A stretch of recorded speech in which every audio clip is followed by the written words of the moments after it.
They can't fill most of the gap that the government is leaving. And they also create conduits for our individual engagement, like Catholic Relief Services, or CARE, or Save the Children, or Heifer International. Wonderful organizations doing very important work. Quantitatively, our total aid, as I said, right now is about $20 billion, but half of that I count as war rather than development aid. Maybe it's $10 billion or so, maybe even less when you get really down to what's in it. It should be $70 billion, should be $84 billion basically at 0.7. Our private sector support is probably at this point $3 or $4 billion a year. Could be as much as $5 billion. It depends how you count and who counts and what's included. It's not filling the bulk of the gap. Americans often ask me, well, aren't we doing through the private sector what others do through the public sector? In spirit, yes. In level of generosity, yes, but not quantitatively. Not in the dollars and cents terms. It just doesn't begin to close the gap. We're a rich country, and 0.7 would be a lot of dollars, although a small proportion, and the private sector doesn't make up the difference. Although there is more and more engagement right now. I believe that even the individual NGOs should coalesce more around the Millennium Development Goals because cooperation would help. A lot of NGOs are specialized. We do water, we do education, we do health. That's all fine, except that real people and real communities need all of them together. So bringing them together so that they're pooling the effort is an extremely important part of success, I believe. Millennium Promise, which I mentioned earlier, I just want to come back to for one moment, is attempting to provide some kind of umbrella for coordination. It is, and I'm going to give a hard pitch, and I also want to explain one thing because it may sound it may be a little bit confusing, so I want to apologize in advance. It's also helping to spearhead an effort to get malaria bed nets to Africa. And on the website of Millennium Promise, it's an organization that I helped to co-found, so that's why I'm mentioning it. On the website, millenniumpromise.org, you can purchase a bed net. Now, I told you it was $5 at the factory gate. We're asking $10 so that there's transport and handling and training at the local level. That's what I wanted to explain. So it didn't look like there was a rake off of funds, but rather to make sure that you go from the factory to the local communities and you train people in order to use it. But what we are finding, just as an example, Rick Riley, who writes the back page of Sports Illustrated, wrote a column about 4 months ago called Nothing But Nets, explaining, for his basketball reader fans, that there's the other kind of nets. And within a few weeks, Sports Illustrated readers spontaneously had sent in $1 million of donations for bed nets. So we believe that this is something America can take on large scale. Children raising money in their schools, church groups, synagogues, temples, Rotary, any kind of community group, businesses. Everybody in this country, in my view, can give a bed net, at least. And in my opinion, it's really important for us to do that.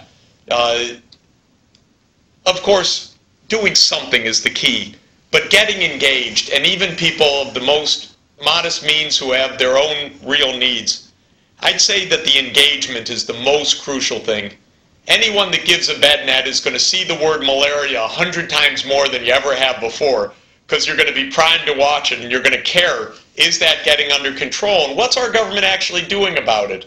And there is going to be a meeting at the White House, I'm happy to say. President Bush has agreed to have a meeting and is hosting a meeting on malaria in December. I'm hoping the U.S. will really step forward and take on the leadership to bring this disease comprehensively under control, which is possible. So getting involved in the Millennium Development Goals, you will start seeing it. You will be telling your congressmen and senators and councilmen and mayors and so on, yeah, this is something really important for us. This is something important for the character of this country, It's important for the security of this country. Don't shy away from it. Let's get into it. It's going to be a much better answer for our security. Let me pick up on security in the narrow sense of the term. You focused on Africa, and that helps to balance the fact that in ordinary international politics, Africa doesn't get much attention. But obviously, one of the things that cuts across the African continent today is all-out war in several countries, and during the 1990s, Sierra Leone, Liberia, Rwanda, the Congo, 4 million people dead.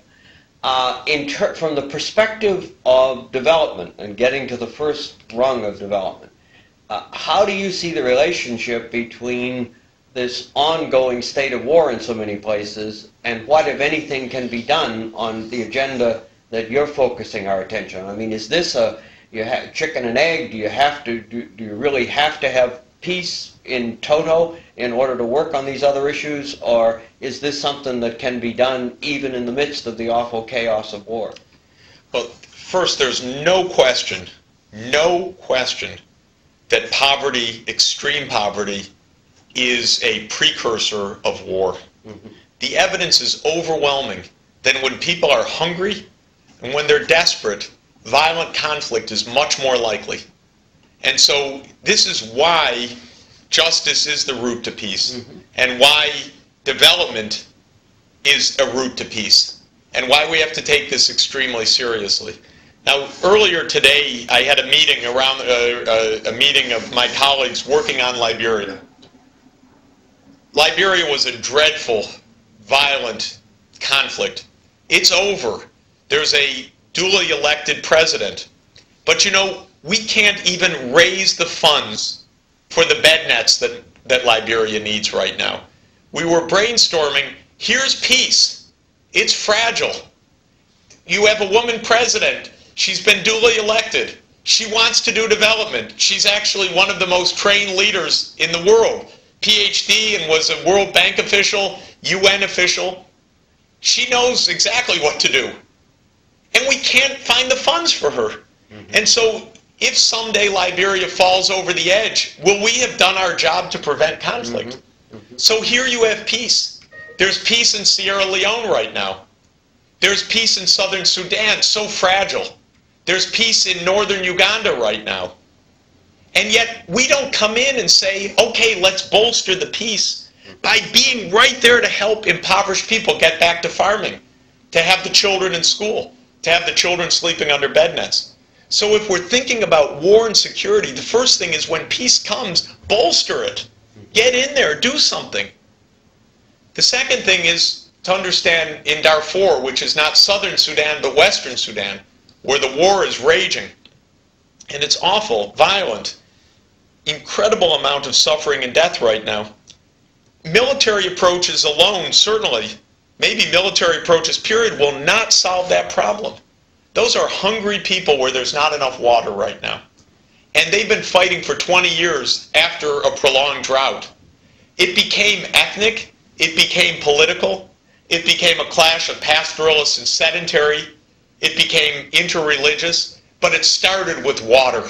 It started with drought. It started with hunger.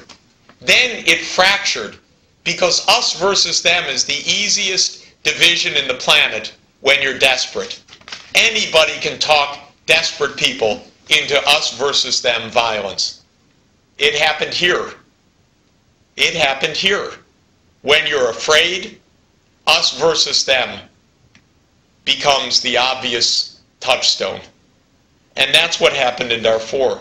So if we're going to head off war, we have to have development high on the agenda. And we have to say to combatants, there's a better approach and we're ready to help fund that better approach. Not just funding peacekeepers, funding water. And we have not done that in Darfur. We haven't put forward a development program yet. Even our